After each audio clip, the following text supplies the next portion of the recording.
good, my dudes? Welcome back to the grid. And today's game is a game that we've played in the past and we've enjoyed thoroughly. It's a very fishy game. Today's game is Forgive Me Father 2. Breaking news here in the Gulf, Tom. The dark ancient god Cthulhu has called for a press conference. The Old One told reporters in a statement released this morning that it has extremely exciting news. Forgive Me Father 2 is a 2023 boomer shooter submerged inside the world of H.P. Lovecraft and eldritch horror. I did cover the first game and I thoroughly enjoyed it, so I waited upon bated breath for this sequel. And I'm actually glad I got around to it, and I have some things to say about it.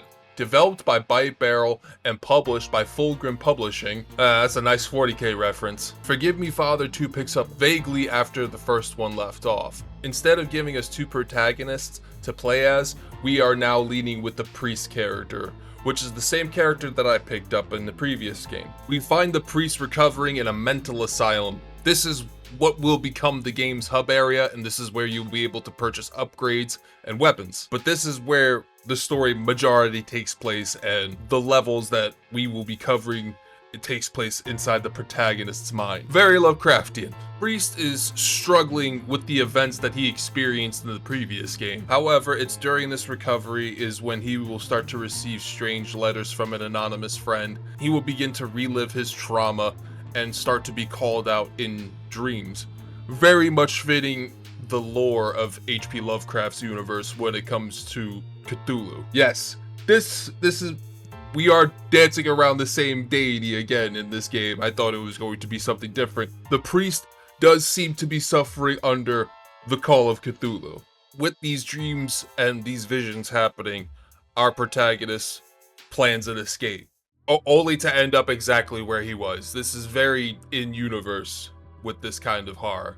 Now, combat in this game, the combat in this game is very punchy and it's very satisfying, and the mobility is there, just like the predecessor, if not better. Strafing feels like strafing. Dodging projectiles and nailing headshots is incredibly satisfying in this game. The comic book art style is one of my favorite things about this series. The animations are satisfying and fluid, from loading your weapons to starting your flashlight. And they use the flashlight a lot in this game. It's become a good mechanic, especially in those claustrophobic and dark moments of this game, and they'll give you plenty. Your flashlight is your friend. You begin to literally peel back the mind of the priest. You'll learn that he was a war vet, that he went to college, Miskatonic University, an Easter egg in the Lovecraft universe, and there's plenty of those throughout this game if you know where to look for them. Each one of these levels comes the boomer shooter classics. Secrets, weapon tokens, cards, and buffs that you can pick up throughout, little story tidbits to find out that the events from the previous game actually did happen, whether for good or for bad. But the further that you go down this rabbit hole, the more twisted your weapons become, and the more fragmented the priest's mind becomes as well. The way that weapons work in this game is that you're only given 4 slots. Pistol slot, shotgun slot, rifle slot, the explosive slot, and the exotic weapon slot, and the melee slot. 4 weapon slots, 5 upgrades. Honestly, I would have been much happier with a bigger and more twisted arsenal, or a shadow of the former game where you could trade in your upgrade, whether you want a more human upgrade or a more eldritch upgrade. This game completely dissolves that, and it makes it just an upgrade token system. Choose wisely, my friend. Now, that's not to put a damper on the weapon designs as a whole, because I really enjoy some of these weapons. Like the regular pistol and revolver is satisfying to nail those headshots from across a distance. The gobbler gun is literally just a monster that just pukes projectiles that hunts the enemies down. Really good for just hiding behind corners and letting the projectile do the work. You know, the shotgun slot has the abysmal shadow where it's literally an octopus like a rifle, and it just shoots. And if you want to reload, you gotta slap another monster on it. Some of the exotic weapons are actually interesting as well. The bloom siphon that literally sucks the blood out of all of your enemies. The obelisk is another strange weapon that is literally just hanging stones that you shoot at people. But my favorite melee, I'll be honest with you, would have to be Nasty Lenny. Give me some skin, Lenny.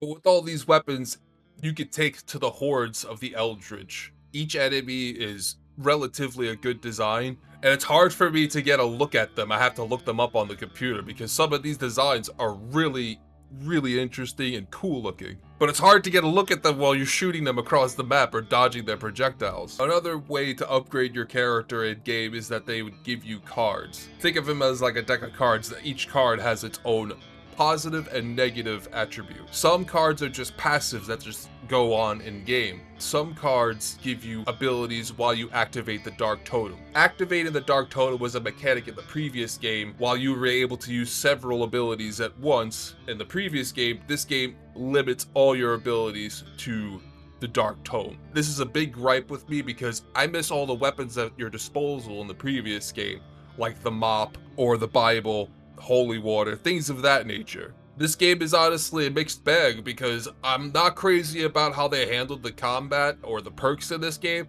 but I enjoy the design of these weapons, like the Eternal Fish. It's a pistol, but it's an actual living fish that you're just choking with prayer beads. Literally choking a fish to shoot enemies. I think we're at the end game because look at the landscape. And I got my trusty fish. Delicious fish. Delicious fish. Delicious. Whoa. I can jump. Can't believe I'm choking this fish with prayer beads.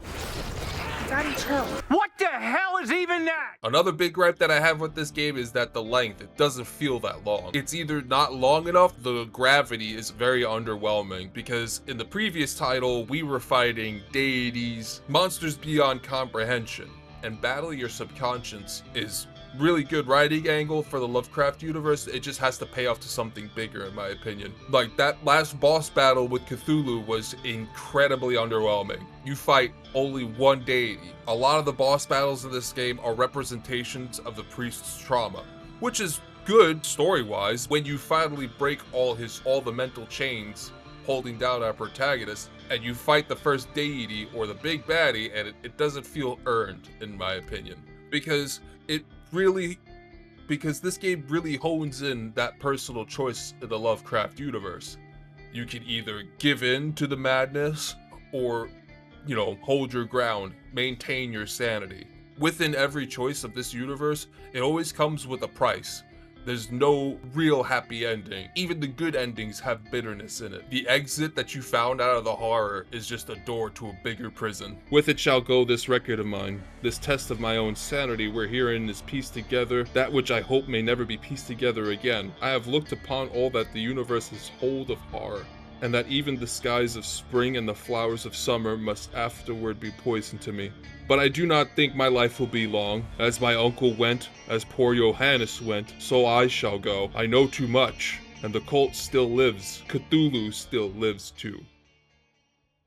mglw'nafh, Cthulhu R'lyeh, wgah'nagl, fhtagn.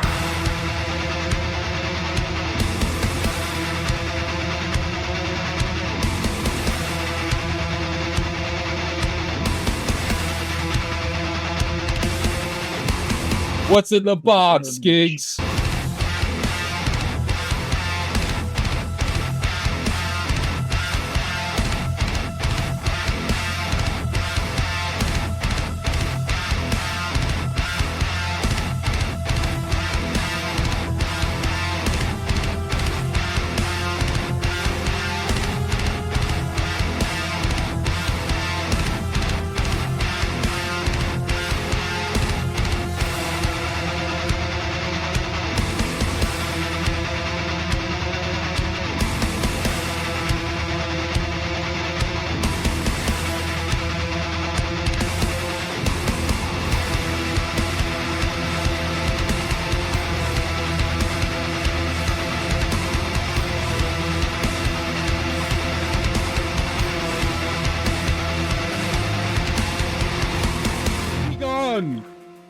Back to the fucking Shadow Realm with you. In conclusion, I'm gonna give Forgive Me Father 2 like a flat 7. A flat 7 because I was anticipating more and I was a bit let down, but there were still some positive things to say about this game, but it was very underwhelming towards the end. The game was just about to get interesting and then it just ends. For what it's worth, it's still a good boomer shooter and not bad for the price, so